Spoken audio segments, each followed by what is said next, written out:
Dorothy Calloway had been showing people photographs of her son for 6 years.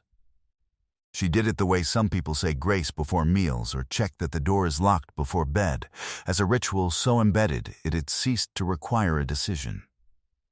She showed Marcus Jr. to her hairdresser, and to the woman at the pharmacy counter, and to the man who fixed her air conditioning unit last July, who had not asked, and who had listened with the careful attention of someone who understands that this is not a conversation about her son so much as a conversation about the specific gravity of losing him.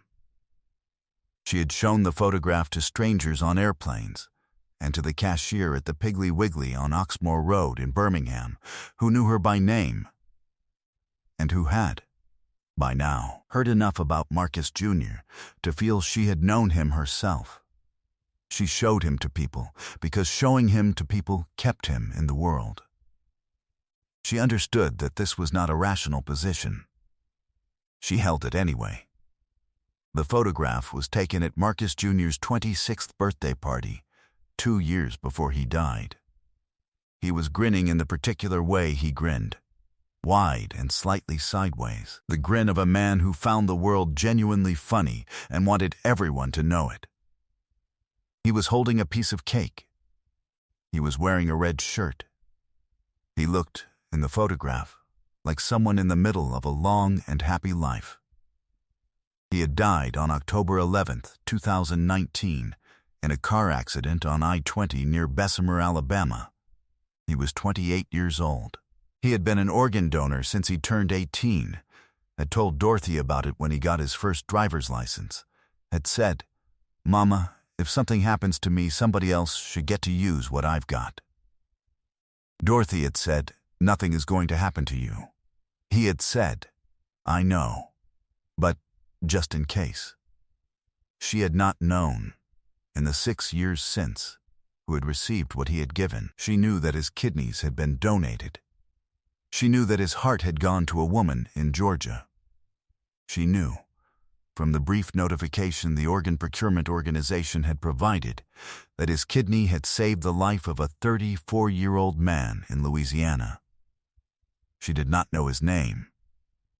She had written a letter to the recipient family through the organization in 2020, offering contact if they wanted it. She had not received a response. She had told herself this meant the recipient had moved on, had built a life, had not needed to reach back. She had tried to be glad for this. She had not stopped showing people the photograph. On November 12th, 2025, Dorothy Calloway sat backstage in the green room of the Family Feud studio in Atlanta, with her daughter, Vanessa, her son-in-law, Gregory, her grandson, Terrell, and her granddaughter, Zara, who was 9 years old and who was wearing the dress with the pockets, because Dorothy had told her she could bring one small thing, and Zara had put the photograph she kept of Uncle Marcus in her pocket, in case she needed it. Which she thought she might, because she always found she needed it more than she expected. Across the hall, in a separate green room, James Newen was sitting with his wife Lynn, his brother Peter, his sister-in-law Mai, and his mother, who had flown from Houston, and who had said, when James told her they had been selected for Family Feud, that this was good news, and that she wanted to come, and that she was not taking no for an answer. And James had said he knew better than to say no. James Newen was 34 years old. He had received a kidney transplant on October 14th, 2019, at Tulane Medical Center in New Orleans. The kidney had come from a 28-year-old man from Alabama who had died in a car accident. James knew the donor's first name, Marcus, because the transplant coordinator had told him, gently, that the family had consented to share that much.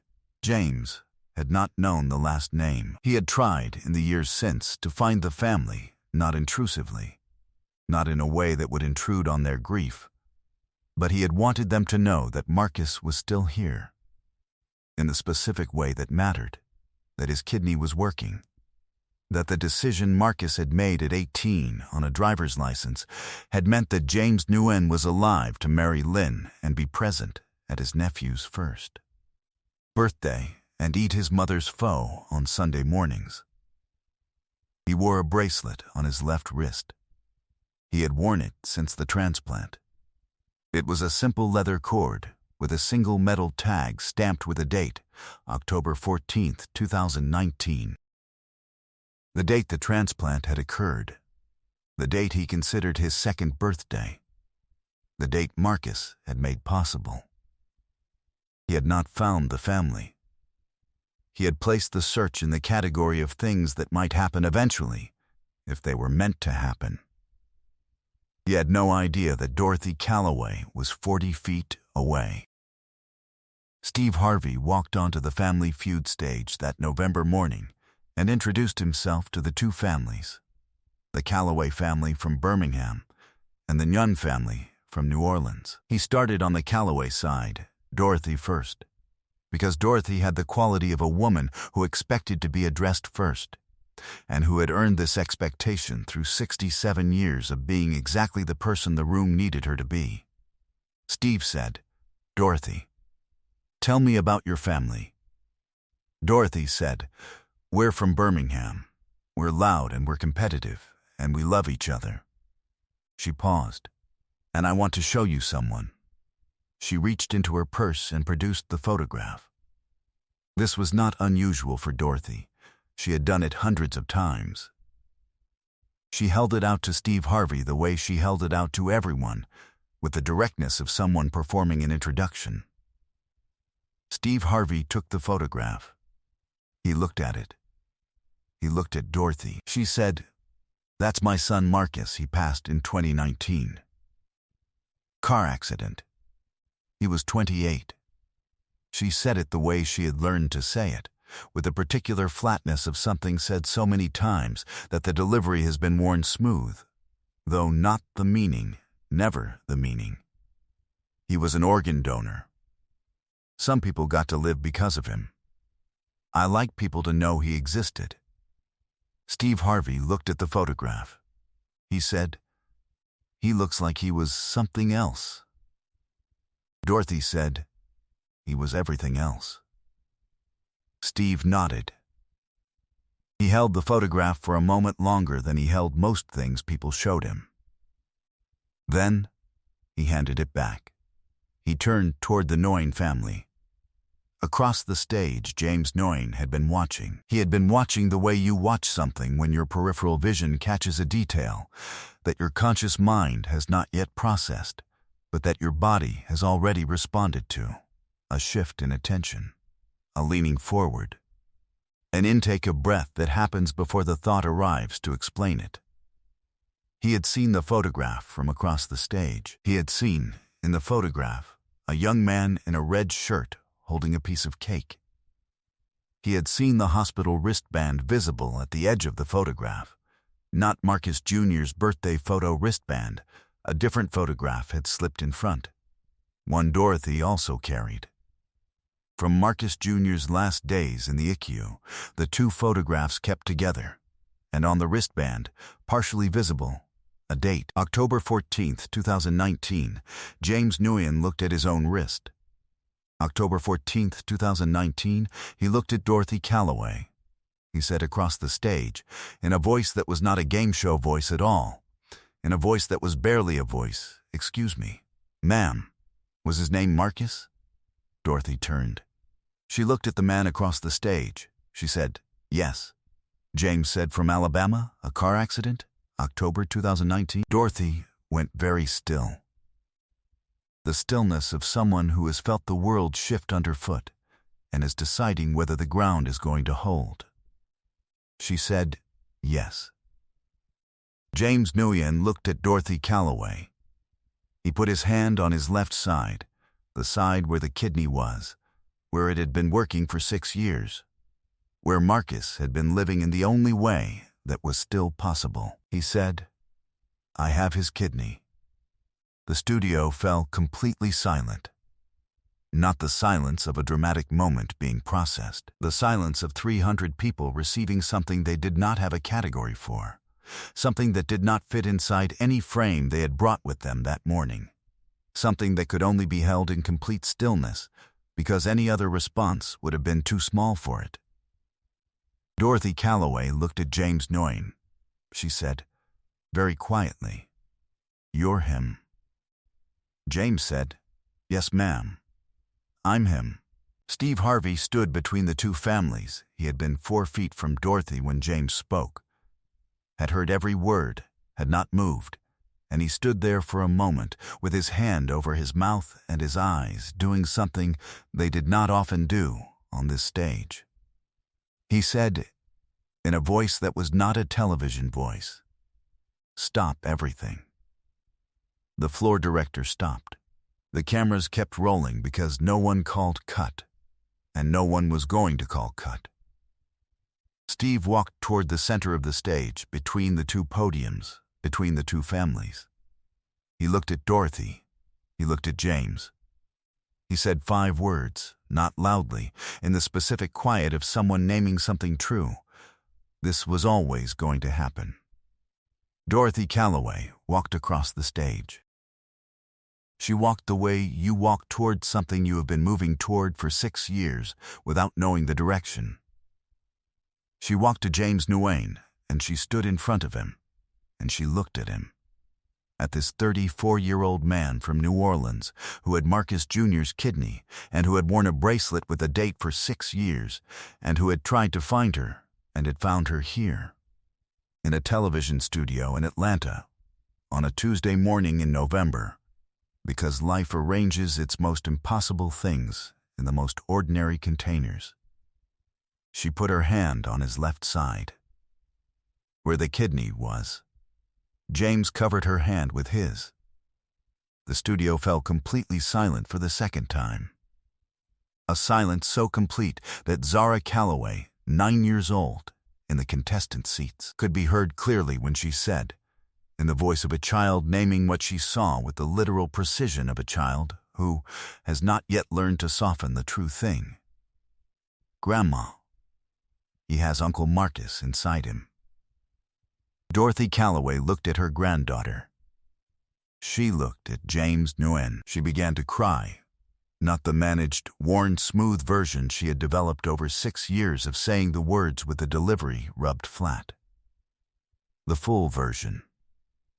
The one that had been waiting since October 11th, 2019, for a place to go that was not grief alone, but also something else, something that had not existed until this morning.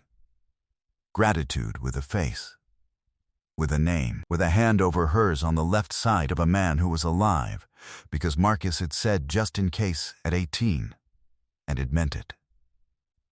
James Nguyen was also crying. He had been trying not to, and had stopped trying. His wife Lynn had crossed the stage. She had not been asked. She had simply moved. The way you move when your husband is crying in a television studio, in the specific way he cried at home when he thought she was asleep, when the gratitude was too large to hold privately. She stood beside him. She put her arm around him. Vanessa, Dorothy's daughter, had her hands over her face. Gregory had his arm around her. Terrell was looking at the ceiling. Zara was looking at her grandmother's hand on James Nguyen's side with the complete methodical attention of a child who is watching something she will remember for the rest of her life and knows it. Steve Harvey had walked a few paces away. His back was partially to the audience. His shoulders moved. He stood there for a long moment, longer than he had stood that way on this stage before, and the studio held him in the silence, the way a room holds something it is not going to rush. When he turned back, he did not compose his face. He looked at the cameras. He said, "I have been doing this for 25 years. I have been in this studio for 25 years, and I want everyone watching at home to understand that what just happened on this stage was not planned. Not by production, not by these families, not by anyone. These two families drove to Atlanta on a Tuesday morning to play a game show. That is all either of them knew." He stopped. A woman took out a photograph because that is what she does, because showing her son to people is how she keeps him in the world. And a man across the stage saw a date on a wristband, The same date he wears on his arm every day. He paused. I know something about a stranger arriving at exactly the right moment. When I had nothing, when I was in my car, when I thought there was no next thing, a stranger said something to me that changed the direction of everything. I have spent 25 years believing that those moments are not accidents, that they are something else, something that was already arranged, that was always going to find its way to the surface. He looked at Dorothy and James. This was always going to happen. These two people were always going to find each other. Today is when it happened. He was not done. He called the director of an organ donation recipient support network on stage, on the phone, in front of everyone. He said Dorothy Calloway's name. He said James Nguyen's name. He said, "These families need to know each other for the rest of their lives. I want support for that, ongoing, real, whatever it takes to make sure they are never strangers again." He paused. "And I want to establish a program for donor families who have never met their recipients, and for recipients who have never been able to find the family, because this should not require a game show." He looked at Dorothy. He said, "He knew, didn't he? Marcus, when he put down organ donor." Dorothy said, "He said somebody else should get to use what he had." Steve said, "Somebody did." The competing families, the Nguyen family and the Calloway family, who were no longer competing families in any meaningful sense, who were something else entirely that did not have a game show category, stood together in the center of the stage. Lynn had her arm around Dorothy. James had his arm around Vanessa. Zara had taken the photograph of Marcus Jr. from her pocket, the one she had brought in case she needed it, and was holding it in both hands, looking at it, and then looking at James, and then looking at it again, with the methodical attention of a child reconciling two things that have just become one thing. Today, Dorothy Calloway is 68 years old. She still shows people the photograph of Marcus Jr. She will always show people the photograph. But now when she shows it, she sometimes says, "He saved a man's life. I know him. His name is James." And the showing is different now, not lighter. Nothing about grief is lighter, but fuller. The way a thing is fuller when it has somewhere to go. James Nguyen is 35 years old. He still wears the bracelet. He will always wear the bracelet. But now he knows the name that goes with the date, the full name, Marcus Calloway Jr., and he uses it. When people ask about the bracelet, he says, "That's the day Marcus saved my life. I know his family. His mother's name is Dorothy." 3 months after the taping, the Find Each Other Foundation, established through the Steve Harvey Foundation and the Organ Donation Network, had connected 47 donor families with their recipients through a facilitated, voluntary program that provided emotional support, logistical coordination, and ongoing community for families navigating what happened when the anonymous became known. The Foundation's founding principle was simple. Nobody should have to find each other on a game show. A year after the episode aired, the Foundation had served 312 families across 23 states. It had partnered with organ procurement organizations in 6 states to offer opt-in contact facilitation as a standard part of their donor and recipient processes. It had a waiting list, families ready to be connected, waiting for the other family to be ready too. The intake coordinator said the most common thing both sides said when they finally met was some version of the same sentence: "I've been looking for you." Zara Calloway is 10 now. She keeps the photograph of Marcus Jr. in her room on the windowsill next to a photograph she asked her mother to print. James Nguyen and Dorothy Calloway, hands clasped, taken backstage after the taping when the cameras were off and the studio was emptying, and they were still standing there, neither of them ready to let go yet. She looks at both photographs every morning. She has explained to her friends that the man in the second photograph has her Uncle Marcus inside him, and that this means her uncle is still here, in a way, and that the way is enough. Her friends have accepted this with the open-handed acceptance of 10-year-olds who have not yet learned to require the world to be more explicable than it is. Dorothy had said to James, backstage, holding both of his hands, "Does it hurt?" "The kidney. Does it give you trouble?" James had said, "No, ma'am. It works perfectly. It has always worked perfectly." Dorothy had nodded. She had looked at their hands. She had said, "That sounds like Marcus. He never did anything halfway." James had laughed. A real laugh, sudden and full. The kind that happens when something surprises you into it. Dorothy had laughed too. They had stood there in the emptying studio laughing about a man they had each loved in completely different ways, laughing because the alternative was crying, and they had already done that, and this was better. This was the thing that came after. This was two people who had found each other on a Tuesday in November in Atlanta, and who were going to know each other for the rest of their lives.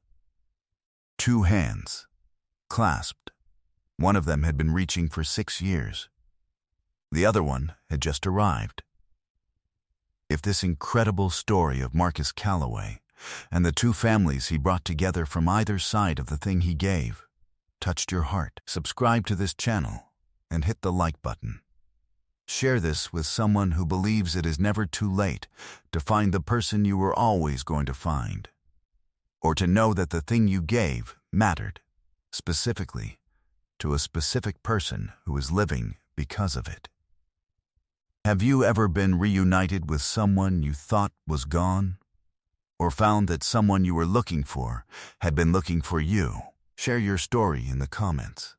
Because as Dorothy Calloway and James Nguyen proved, love does not have an expiration date. And neither does the moment when two people who needed to find each other finally do.